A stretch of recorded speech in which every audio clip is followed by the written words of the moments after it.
Вечната младост е издигната в култ още през 30-те години на миналия век.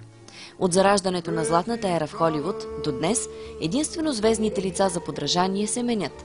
Тенденциите остават същите – задължителна сияйна кожа. Всички помнят съвършеното лице на актрисата Грейс Кели, която по-късно порази с красотата си дори принца на Монако. Изваяните скули на епичната Грета Гарбо са подлудявали не само киноманиаците, но и десетките режисьори, влюбени в нея.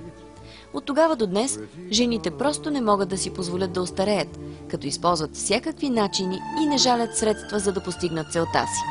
Разкрита е тайната за вечна младост и красота на исландската ледена кралица Асдис Ран.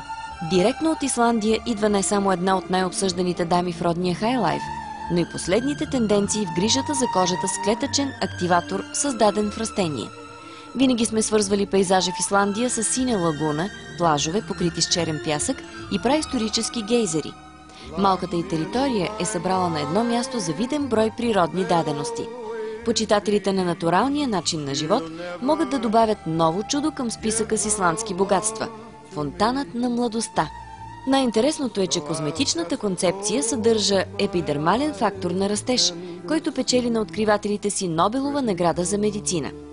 ДНК изследването на растението ечемик е ключът на новото биочудо. Ще продължим с любопитните факти и биоефект в козметиката през следващите седмици, за да ви разкажем още за новите технологии в света на красотата. Бъдете слънчеви, уверени и се грижете за вашата кожа всеки ден!